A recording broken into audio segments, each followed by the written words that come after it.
दूसरा कथावाचक पैसा कम मिल जाए पर नाम बहुत हो जाए। ठीक, पहला होता है धनार्थी, दूसरा होता है नामार्थी। ये दोनों बेकार हैं। कथावाचक को होना चाहिए कृष्णार्थी, जिसका श्री कृष्ण के चरणों में प्रेम होगा तो उस कथा का रस कुछ और होगा। तो पहले वक्ता की तलाश करो, दूसरी तलाश करो फिर जगह की, कि कोई गुआ भी जावे में दिक्कत नहीं हुए। ऐसा सबसे ज्यादा सम्मान चाहने आदमी को भगवान की कथा में। हाँ महाराज जी बिल्कुल गारंटी है। अब अपन ने तो प्रचार कराओ आपने, आज एक माइक घुमवा दिया आपके लोग गड़ा कोटा में, हमारे कैसे कि कल इतने भंडारो है। महाराज जी अगर संभाल लियो तो मैं गारंटी है चिटिंग ऐसी तने हैं। वे तो आदमी खावे की जुगाड़ में फिर रहा है, कहीं का है कहीं प्रसाद में डूब भी जा रहा है। तो हम का तुम्हें तेजा भी अपी आ रहे थे,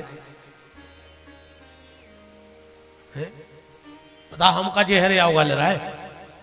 वो तो खावे फिर रहा है आदमी बस। फिर तो आदमी के थे अचत नैया पचत नैया, और सामने आ जाए तो बचत नहीं है। क्या हालत है आज के आदमी की। वे तो खावे को प्राण तजे हैं। जगह की तलाश, फिर बैठने की उत्तम व्यवस्था, उसके बाद कीर्तन, भगवान का नाम जप, और अब का खाओ चाहिए का न खाओ चाहिए। ठीक, रोटी छोड़ दे उसे भगवान मिल जाए, बताओ। तो बुखारी में तो पूरी वैकुंठ जी है नहीं, ये तो पत्ता ही पत्ता खा रही आज की आरा से नहीं। नू क्या हो तुम्हारे काय कर लगी हो, हम यहाँ बता रहे हैं। अच्छा, एक आदमी दिन भर में भोजन करे तो कितने को खा ले। हम सांग रो तो कहा 15-20 रुपया को खर्च, 15 रुपया में एक टाइम को भोजन हो जाता। 4 रोटी दाल तनक का सब्जी में लगाई, 30 रुपया खर्च है बस।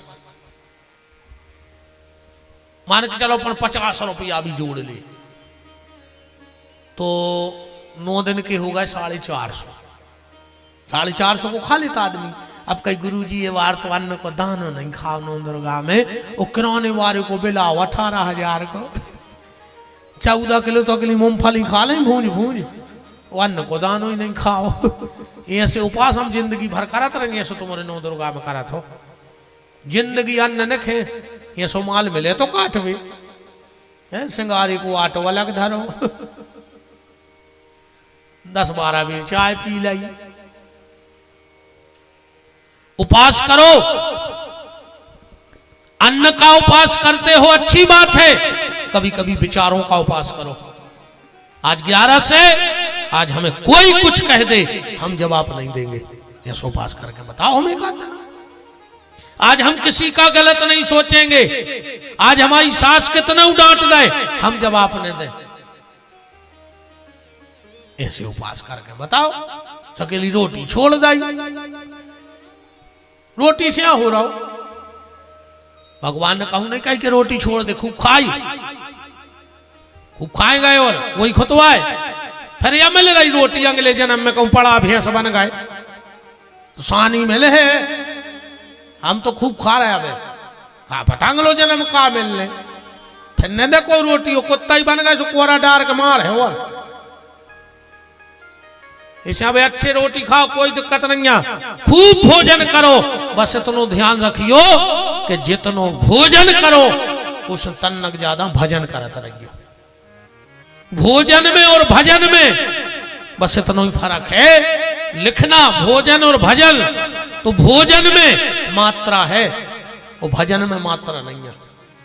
लिखो भोजन और भजन, तो भोजन में मात्रा लग जाए और भजन में मात्रा नहीं है। मतलब भोजन करो मात्रा को और भजन करो बिना मात्रा को।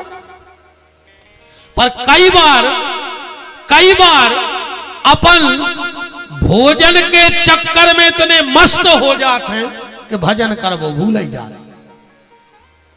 भोजन के चक्कर में इतने मस्त हैं कि भजन कर वो भूल ही जात। 3 लड़का बैठे बात कर रहे थे। एक बोलो कि जब हम पढ़ में बैठे थे इतनो पढ़ा थे कि रोटी खावो भूल जात। सो दूसरो बोलो जो नहीं पढ़ो पढ़ाई तो हम करत। बोले कैसी? बोले जब तुम पढ़ा थो सो रोटी खावो भूल जात, और जब हम पढ़ा थे हम सोवो भूल जात, सोता ही नहीं रात भर। सो तीसरो बोलो जा नहीं पढ़ा जब हम बता रहे। बोले का?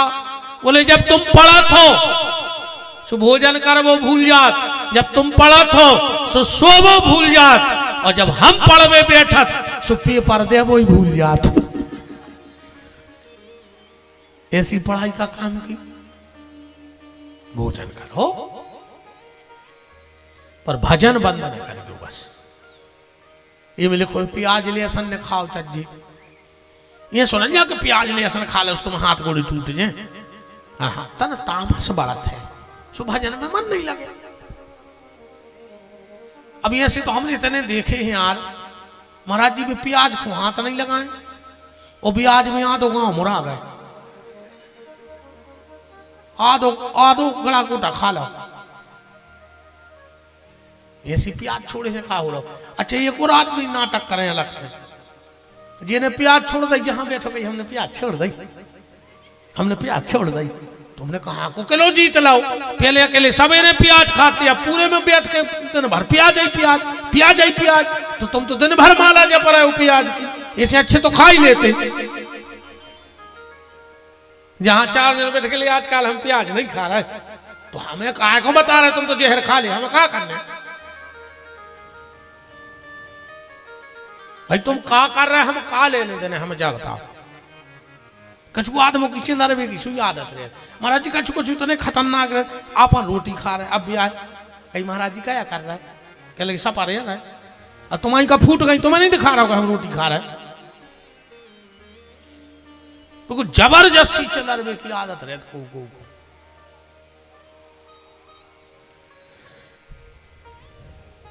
सबसे प्रमुख कथा का नियम यह है कि तुम तो भगवान को ना ओले हो। सारे नियम गोकर्ण जी ने बताए। विमान आया, गोकर्ण जी बैठ करके चले गए। अब श्री सूत जी शौनक ऋषियों से पूछ रहे हैं आगे क्या सुनना चाहते हो। तो शौनक ऋषि बोले कि आप क्या बताओ, महाराज परीक्षित को श्राप क्यों लगा? महाराज परीक्षित को श्राप क्यों लगा? क्या कारण था ऐसा? धर्मात्मा राजा परीक्षित वो भक्त हैं वैष्णव, भागवत में भी 12 भागवत है, भागवत में भी 12 भागवत की कथा है, उनमें एक भागवत परीक्षित भी है। भागवत का मतलब क्या है? बोले जो भगवान का बन गया वही भागवत है। जो भगवान का बन गया वो भागवत है। परम भागवत महाराज परीक्षित को वो सौभाग्य मिला जो सौभाग्य आज तक किसी को नहीं मिला। एक से एक संत भय, त्यागी तपस्वी भय, पर यह सौभाग्य किसी को नहीं मिला। दुनिया में आए और भगवत प्राप्ति की, पर राजा परीक्षित वो राजा है जो दुनिया में ही नहीं आए थे और मां के गर्भ में ही भगवत प्राप्ति हो गई थी। आज तक को गर्भ में भगवान के दर्शन नहीं भाई, बाहर आकर सबको भाई, पर परीक्षित को माता उत्तरा के गर्भ में ही ठाकुर जी का दर्शन हो गया था। परीक्षित का जब जन्म हुआ इतना रोए महाराज परीक्षित, इतना रोए, उत्तरा की गोदी में भी चुप नहीं हो रहा है। सब कष्ट पर गए। परीक्षित को उठा के जैसे ही द्रौपदी की गोदी में रखा दादी की, परीक्षित जी शांत। सबने कही बड़ा अचंभव है कि मां चुप नहीं करा पाई और दादी ने चुप करा दिया नाती को। परीक्षित ने द्रौपदी की साड़ी पकड़ी, मुंह में दबाई और आंखें बंद कर गए। जैसे ही द्रौपदी की गोदी से उठाऊ, परीक्षित रोने लगा और द्रौपदी की गोदी में रख दे तो परीक्षित चुप हो जात और द्रौपदी की साड़ी चबाऊ थी। अब वो बालक से को पूछे कि तुम्हें सुखाए कर। परीक्षित जी 2-3 साल के हो गए, आदत भाई द्रौपदी जहां खड़ी होती परीक्षित जाते, साड़ी पकड़ते, मुंह में देते और समाधि में चले जाते। जब 8 साल के हो गए आदत भाई, एक दिन द्रौपदी ने पूछा, बेटा एक बात बताओ, तू मेरी साड़ी क्यों चबाता है, किसी और की साड़ी क्यों नहीं चबाता, और जैसे ही साड़ी मुंह में देता है तू खो कहां जाता है। परीक्षित की आंखों में तर तर आंसू बहने लगे। कहा, दादी, जिसको मैंने गर्भ में देखा था, मैंने सुना था कि वो एक बार आपकी साड़ी बन के आया था, और आप जो भी साड़ी पहनती हो मैं उस साड़ी को मुंह में दबा के वो साड़ी ढूंढ रहा हूं कि मेरे द्वारकाधीश कौन सी साड़ी बन के आए थे, मुझे उस साड़ी का दर्शन करना है। ऐसे महाभागवत श्री परीक्षित जी, ऐसे महाभागवत श्री परीक्षित जी को श्राप क्यों मिला, क्या कारण बना? सुखदेव जी कह रहे हैं, राजन ध्यान से सुनो।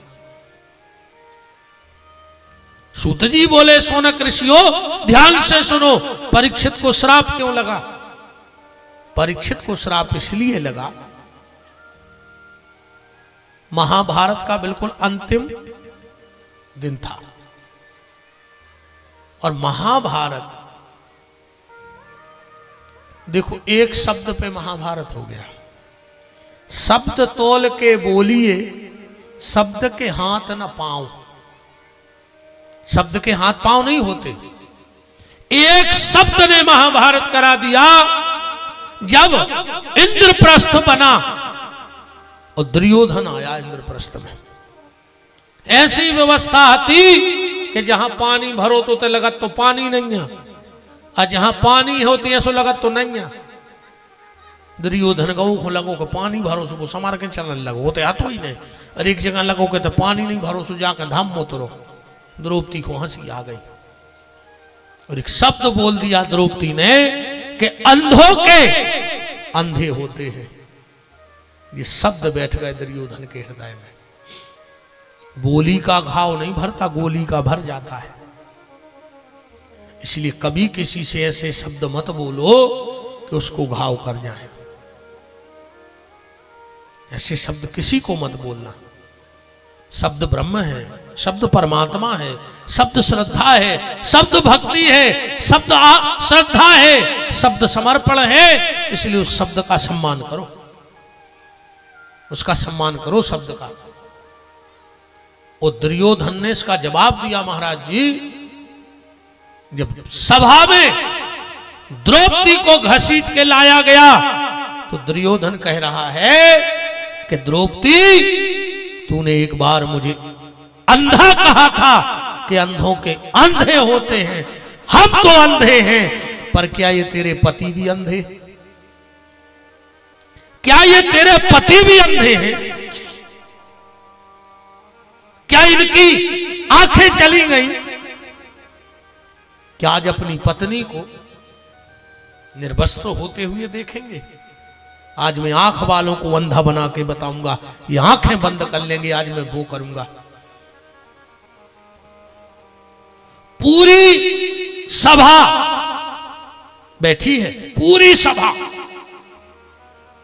पांडवों के सिर नीचे हैं, और द्रौपदी कहती है, ये दुष्टर, एक बात बताओ, जब तुम जुए में हार गए थे तो मुझे दांव पे लगाने का अधिकार तुम्हें किसने दिया था?